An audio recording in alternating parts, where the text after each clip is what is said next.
Kinerja sektor pertanian ditopang subsektor tanaman pangan yang tumbuh 9,94%. Next.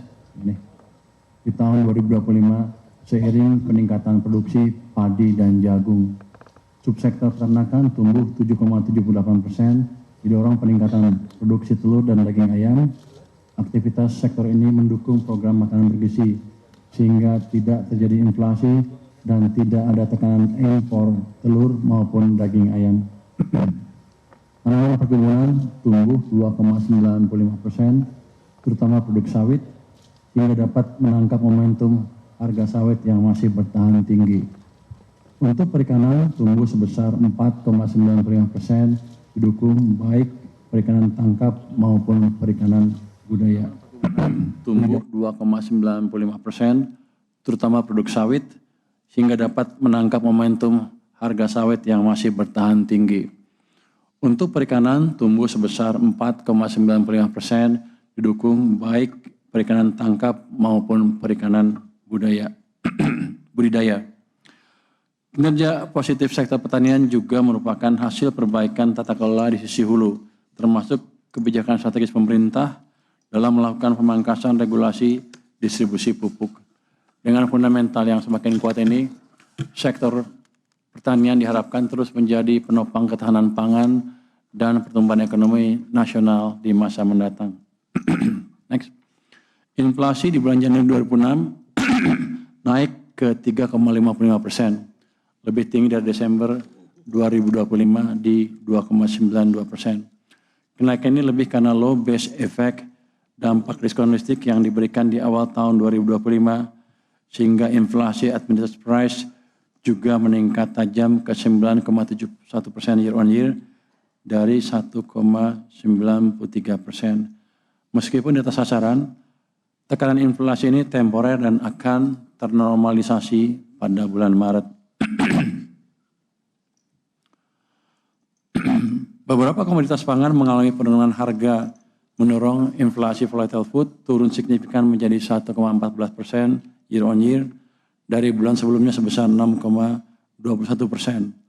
Inflasi volatile akan terus dijaga melalui kebijakan stabilisasi pasokan dan harga pangan serta penguatan peran Bulog. Inflasi inti naik dari 2,45%, inflasi inti naik ke 2,45%, didorong oleh kenaikan harga emas perhiasan yang tumbuh sebesar 76,5%. Jika harga emas dikeluarkan, inflasi inti non emas bulan Januari 2026 mencapai 1,33%. Rendahnya inflasi ini membuka ruang bagi pemerintah untuk lebih ekspansif mendorong ekonomi tanpa risiko hyperinflation atau kepanasan. Jadi kadang-kadang orang lihat inflasi umum, tapi yang lebih bersih dari pengaruh global adalah inflasi inti yang non emas yang 1,3%, sehingga kita bisa menyimpulkan dalam keadaan sekarang ekonomi belum terlalu kepanasan, sehingga masih ada ruang untuk mendorong ekonomi tumbuh ke tingkat yang lebih tinggi tanpa memicu inflasi yang berlebihan. Pemerintah akan terus berkomitmen mengendalikan inflasi pangan di tengah meningkatnya kebutuhan untuk MBG. Pemerintah juga menjamin pasokan dan kelancaran distribusi, serta memberikan stimulus diskon transportasi dan bantuan pangan. Next. Sejak penempatan di September hingga memasuki Februari, strategi fiskal dengan penempatan 200T yang terus dikoordinasikan dengan strategi moneter Bank Indonesia konsisten mendukung likuiditas. M0 pada bulan Februari pekan pertama masih tumbuh sebesar 11,7%. Ini memberi ruang sebetulnya untuk kredit untuk tumbuh double digit juga. Pertumbuhan M0 akan dijaga tetap double digit. Bank Indonesia berkomitmen akan mendukung pemerintah dalam hal ini. Hasil koordinasi fiskal moneter ini nyata dirasakan. Kredit tumbuh 10% di bulan Januari dengan suku bunga yang terus kompetitif bagi masyarakat. Suku bunga kredit sudah turun ke 8,80% per Januari 2026 dibandingkan dengan Agustus tahun lalu yang berada pada level 9,12%. Komitmen koordinasi kebijakan yang disepakati dengan BI akan terus dijaga dan kami bertemu Gubernur BI Jumat pekan lalu untuk konsolidasi kebijakan. Penempatan 200 triliun saat jatuh tempo di 13 Maret nanti akan langsung diperpanjang 6 bulan ke depan. Jadi bank tidak perlu khawatir kehilangan likuiditas karena pemerintah akan terus mendukung likuiditas di pasar. Boleh gitu ya. Kami mengharapkan bank lebih bersemangat mencari debitur tentunya dengan tetap menjalankan prinsip kehati-hatian. Jadi kan jangan banyak orang itu, Maret habis, apakah banknya akan kehilangan likuiditas karena uangnya ditarik pemerintah. Dengan pernyataan barusan, saya tegaskan bahwa hal itu tidak akan terjadi. Kami akan evaluasi kembali September nanti, 6 bulan setelah perpanjangan. Harapannya ekonomi sudah semakin bergerak lebih tinggi, berbagai program prioritas pemerintah semakin terlihat hasilnya, dan antara sudah semakin berperan dan dana non-resident sudah semakin banyak masuk ke Indonesia dengan kinerja ekonomi dan kepercayaan Indonesia yang terus membaik.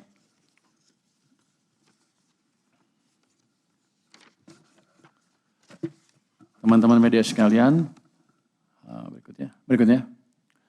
Aktivitas ekonomi dan optimisme masyarakat hingga awal tahun 2026 tetap terjaga positif. Manufaktur menunjukkan ekspansi selama 6 bulan berturut-turut. Ini mencerminkan kuatnya permintaan domestik. Dan PMI-nya 6 bulan berturut naik terus ya, lebih malah. Indeks penjualan retail juga terus menguat yang kiri bawah. Ini menandakan konsumsi rumah tangga tetap solid sebagai salah satu penopang utama pertumbuhan. Ini menggambarkan adanya betul-betul perbaikan di masyarakat. Ini bukan kata saya, bukan kata pemerintah, ini berdasarkan suatu indeks yang disurvei dari besaran-besaran yang ekonomi yang di masyarakat. Di sisi persepsi keyakinan konsumen terhadap pemerintah juga berada di level yang amat tinggi. Ini menjadi modal yang kuat untuk menciptakan aktivitas ekonomi yang didukung optimisme terhadap masa depan tata kelola ekonomi Indonesia. Kalau Anda lihat yang kanan atas, kita pakai yang IKKP yang ada base yang kuningnya tuh, sekarang di posisi 117. Itu artinya kepercayaan pemerintah berada di level yang tertinggi dalam beberapa tahun terakhir. Saya bilang level tertinggi sekarang. Jadi kepercayaan pemerintah tinggi sehingga stabilitas sosial politik juga akan terus terjaga dalam beberapa bulan ke depan. Jadi secara keseluruhan berbagai indikator ini memberi konfirmasi bahwa fondasi permintaan domestik tetap kokoh. Ini memberi ruang yang kuat bagi ekonomi Indonesia untuk tumbuh terus secara berkelanjutan di tengah dinamika global. Jadi kelihatannya betul ekonomi kita sudah berbalik arah. Dan di triwulan keempat dan triwulan triwulan 1 kedua akan terus tumbuh lebih cepat. Pertumbuhan ekonomi 2025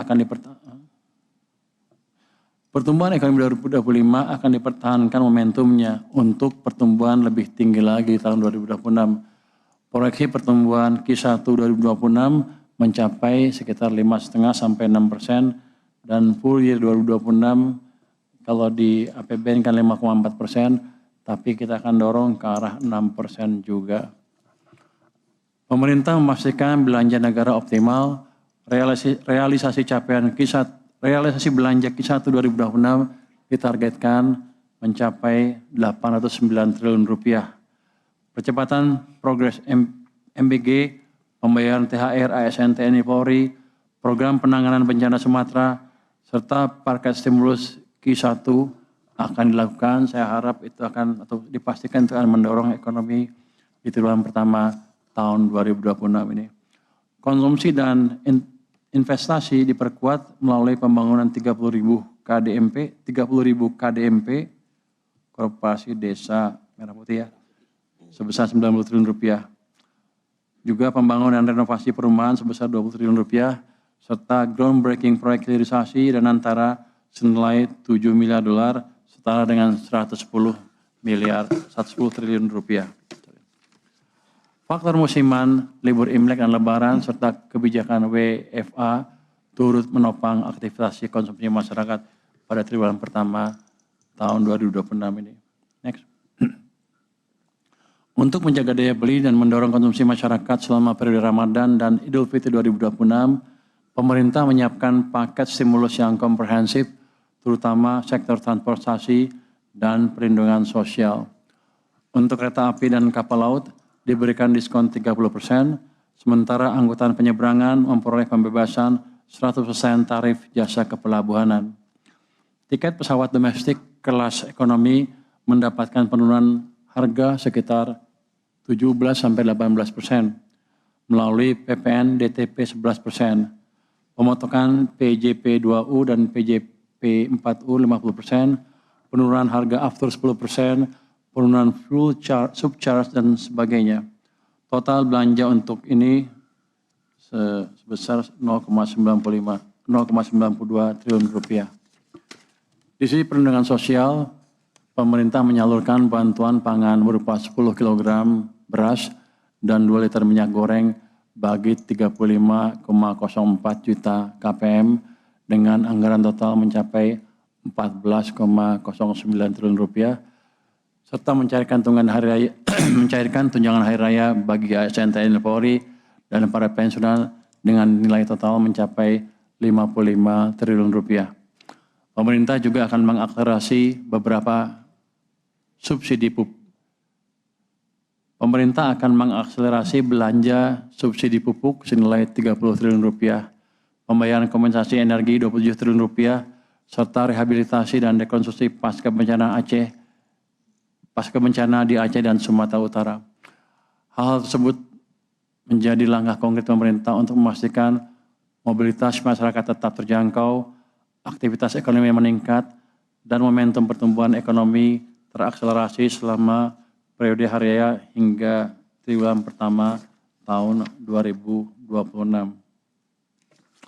Ini semua dijalankan dengan tetap menerapkan prinsip kehati-hatian pengelolaan kebijakan fiskal. Dalam rangka mengakselerasi pertumbuhan ekonomi dan penciptaan lapangan kerja ke depan, pemerintah menjalankan program koperasi desa atau kelurahan merah putih atau KDMP. Melalui program ini, pemerintah mendorong desa sebagai pusat pertumbuhan baru dengan menjadikan dana desa tidak sekedar sebagai belanja rutin, melainkan sebagai instrumen investasi dengan capital expenditure yang produktif dan berkelanjutan. Program ini juga memperkuat ketahanan pangan dan ekonomi desa, memperpendek rantai distribusi agar harga lebih terjangkau, sekaligus membuka lapangan kerja serta mendukung pengentasan kemiskinan. Hingga tanggal 20 Februari telah terbentuk 30.000 KDMP dan 24.186 gerai dalam proses pembangunan. Menunjukkan progres yang solid di lapangan. Ke depan, pemerintah menargetkan penyelesaian 30.000 gerai hingga Maret 2026 dan tambah 50.000 gerai hingga Agustus 2026. Dengan dukungan capital expenditure sebesar 90 triliun rupiah pada kuartal pertama tahun 2026, program ini diharapkan menjadi pengungkit investasi desa dan akselerator pertumbuhan ekonomi nasional dari level akar rumput. Next. Melalui Satgas Debottlenecking, pemerintah aktif menyelesaikan berbagai hambatan, penyimpangan, dan permasalahan perizinan dengan memperkuat koordinasi antara pelaku usaha dan instansi terkait guna menciptakan iklim investasi yang lebih sehat dan pasti. Hingga 20 Februari 2026 tercatat 89 aduan masuk dan lebih dari separuhnya yaitu sebanyak 46 aduan telah berhasil disidangkan dan diproses cepat oleh Satgas Percepatan Program Strategis Pemerintah atau P2SP. Ini mencakup antara lain perizinan usaha apotek, pendanaan industri tekstil, hingga isu strategis seperti pabrik bioetanol, proyek listrik tenaga sampah, perizinan pelayaran, dan HS Code impor. Ini akan dilakukan terus setiap minggu, besok ada sidang juga, mungkin lebih menarik besok akan ada sidang yang berdampak ke investasi besar di Indonesia. Upaya menghasilkan dampak nyata mulai dari potensi pengurangan impor BBM 30.000 kiloliter, keberlanjutan pengolahan 360 5.000 ton sampah per tahun, penguatan kapasitas dan daya saing sektor logistik nasional, hingga peningkatan kapasitas hukum dan kepastian berusaha bagi investor. Ini sudah kelihatan arahnya ke sana. Saya harap dalam setahun sudah hampir seluruh ya hambatan-hambatan investasi saya harapkan bisa kita hilangkan dari perekonomian kita. Next. Realisasi asumsi dasar ekonomi makro di awal tahun 2026 mencerminkan fondasi ekonomi yang solid dengan arah pertumbuhan yang optimis.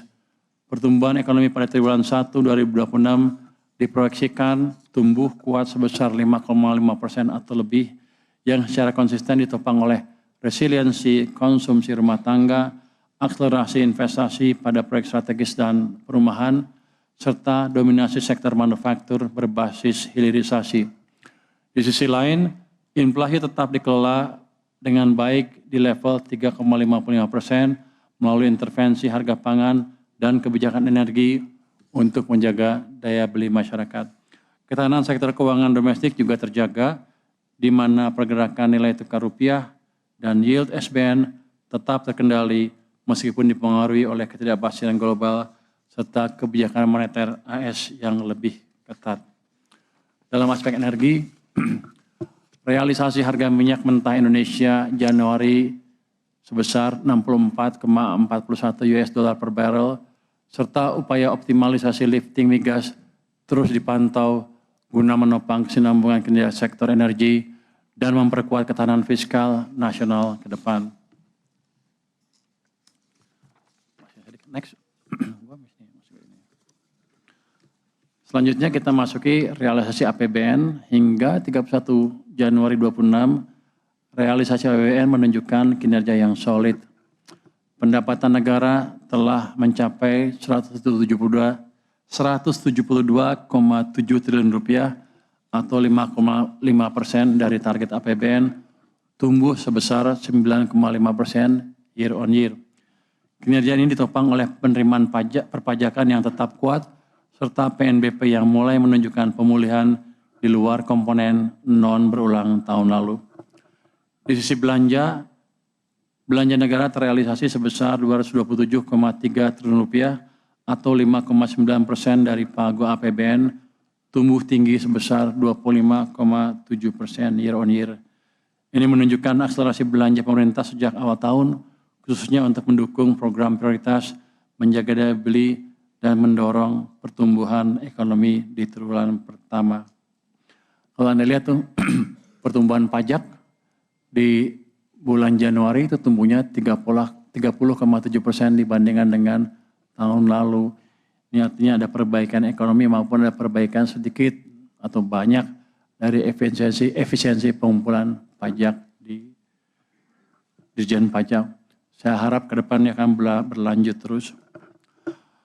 Dengan dinamika yang saya sebutkan tadi, posisi defisit APBN tercatat mencapai 54,6 triliun rupiah atau hanya 0,21% dari PDB. Angka ini masih sangat terkendali dan berada dalam koridor desain APBN 2026. Sementara itu, defisit berkesinambungan primer sebesar 4,2 triliun rupiah. Ini menunjukkan posisi fiskal yang tetap terkelola secara prudent. Dari sisi pembiayaan, realisasi mencapai 105,1 triliun rupiah atau 15,2% dari target. Dilakukan secara terukur dan antisipatif untuk menjaga likuiditas serta stabilitas pasar keuangan. Secara keseluruhan, APBN 2026 tetap berfungsi optimal sebagai shock absorber sekaligus motor penggerak ekonomi. Dengan pendapatan yang tumbuh positif, belanja yang terakselerasi, dan defisit yang tetap terkendali, kita optimis APBN akan terus menjaga stabilitas sekaligus mendukung momentum pertumbuhan ekonomi nasional sepanjang tahun 2026. Untuk selanjutnya saya persilakan Pak Wamen Swahasil untuk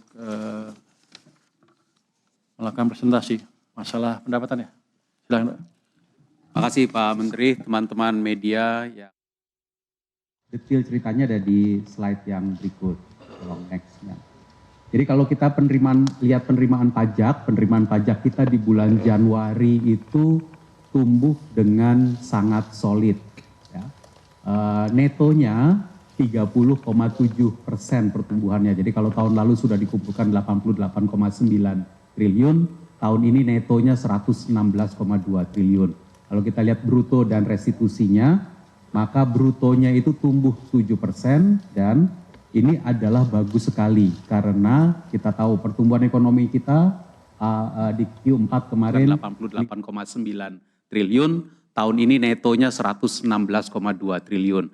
Kalau kita lihat bruto dan restitusinya, maka brutonya itu tumbuh 7% dan ini adalah bagus sekali karena kita tahu pertumbuhan ekonomi kita di Q4 kemarin 5,39%, lalu kemudian ada inflasi 3%. Jadi ini mendekati kepada pertumbuhan ekonomi nominal. Ini adalah pertumbuhan pajak neto yang bagus. Restitusi dilakukan manajemen restitusi oleh teman-teman di Direktorat Jenderal Pajak dilakukan dengan prinsip kehati-hatian dan tata kelola yang tentu dijaga baik. Saya juga ingin menunjukkan ke bawah kalau teman-teman lihat semua PPN dan PPNBM secara bruto kita kumpulkan 82,6 triliun. Ini tumbuh 7,7% dibandingkan tahun lalu. Teman-teman media kita ketahui kalau pajak pertambahan nilai itu dibayarkan selama ada transaksi. Jadi ini tandanya bahwa di perekonomian kita transaksi berjalan terus. Sehingga ada pembayaran pajak pertambahan nilai serta PPNBM. Kalau yang PPH masih terlihat negatif, tapi PPH badan secara neto terlihat positif. Tentu ini akan kita perhatikan terus ke depan dan kita seperti harapan Pak Menteri tadi berharap ini nanti akan terus pengumpulan pajak yang solid sepanjang tahun. Berikutnya, slide berikutnya, kalau kita lihat beberapa industri, beberapa sektor utama, industri pengolahan, yang kontribusinya 29,4% itu growth-nya cukup solid, 18%. Kalau perdagangan yang kontribusinya 25,5%, ini juga tumbuh solid di Januari kemarin, bahkan kalau netonya tumbuh 2,6%, tapi netonya bahkan jauh 6 kali lipat di atas tahun lalu. Pertambangan kita lihat tumbuh bruto 10,6% dan netonya tumbuh 10,9%. Tiga sektor ini sekitar 66% dari penerimaan pajak kita. Jadi ini udah mayoritas tiga sektor ini dan semua tumbuh dengan cukup kuat. Berikutnya adalah penerimaan kepabeanan dan cukai. Realisasi di bulan Januari adalah 22,6 triliun, 6,7% dari APBN. Dan ini kalau dibandingkan dengan Januari tahun 2025, 14% di bawah. Kalau kita lihat pembelian pita cukai atau itu adalah menjadi indikasi dari produksi pada bulan Desember 2025 dibandingkan Desember 2024 memang terjadi penurunan. Tapi di bulan Januari terjadi kenaikan dibanding Januari 2026 dibandingkan Januari 2025 terjadi kenaikan. Dan tentu perusahaan melakukan optimalisasi dalam pembelian pita cukai yang dia lakukan. Bea keluar itu mengalami penurunan dibandingkan dengan setahun yang lalu, tapi dipengaruhi oleh penurunan harga CPO. Sementara bea masuk kira-kira turun 4,4%, kira-kira sama dengan tahun lalu. Tapi saya ingin mengupdate juga teman-teman media untuk yang berikutnya, yaitu penanganan pengawasan kepabeanan dan cukai. Teman-teman media bisa lihat bahwa untuk rokok ilegal di bulan Januari kemarin terjadi peningkatan penegahan atau penindakan jumlah batang rokok ilegal. Januari 2025 hanya sekitar 63 juta yang ditindak, yang ditangkap. Di Januari 2026 ini meningkat menjadi 249 juta rokok ilegal yang ditangkap oleh bea cukai. Dan tentu ini adalah soliditas bea cukai yang kita harapkan akan berlangsung terus ke depan. Salah satu sebabnya adalah karena ada penangkapan gudang rokok ilegal di Pekanbaru. Yang ini tentu Bea Cukai bekerja sama dengan aparat penegak hukum yang lain, ini kemudian dapat menemukan gudang ini dan melakukan penangkapan penindakan yang sangat besar di gudang tersebut. Untuk narkotika, barang bukti yang diambil itu juga meningkat 2 kali lipat. Kalau tahun lalu Januari 2025 masih 0,1 ton, Januari 2026 sudah 0,21 ton yang ditindak. Tim BC yang baru yang dilantik oleh Pak Menteri terus melakukan optimalisasi dan pengawasan kepabeanan dan cukai ini, dan kita berharap akan terus dilakukan ke depannya sehingga kita makin baik dalam pengawasan maupun pengumpulan penerimaan negara. Termasuk ini ya yang... Pemirsa, Menteri Keuangan tadi baru saja menyampaikan bahwa kinerja perekonomian nasional menunjukkan perkembangan yang positif dan juga tetap terjaga dari sisi fiskal. Realisasi APBN menunjukkan kinerja yang solid.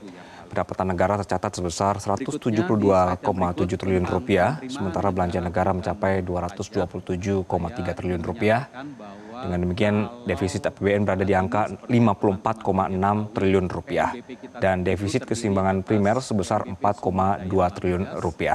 Secara keseluruhan, pemerintah menegaskan komitmennya untuk menjaga stabilitas, memperkuat pertumbuhan, serta memastikan manfaat pembangunan dapat dirasakan secara luas oleh masyarakat. Di sini juga pemerintah terus memperkuat koordinasi antara kebijakan fiskal dan operasi moneter Bank Indonesia untuk mendorong pertumbuhan ekonomi yang tinggi dan berkelanjutan. Salah satu langkah konkret yang dilakukan adalah penempatan kas negara sebesar Rp200 triliun di perbankan. Kebijakan ini juga turut membantu menurunkan suku bunga deposito dan kredit. Penempatan dana bahkan diperpanjang selama 6 bulan setelah 13 Maret 2026. Dengan demikian perbankan tidak perlu khawatir terhadap likuiditas, sementara transmisi likuiditas ke sektor real terus diperkuat bersama juga Bank Indonesia. Atau 7,4% dari target APBN. Dan demikian Breaking News kali ini, pemirsa, kami akan hadir dalam program Metro Siang saat lagi. Tetaplah bersama kami. Jelajahi cara baru mendapatkan informasi. Download Metro TV Extend sekarang.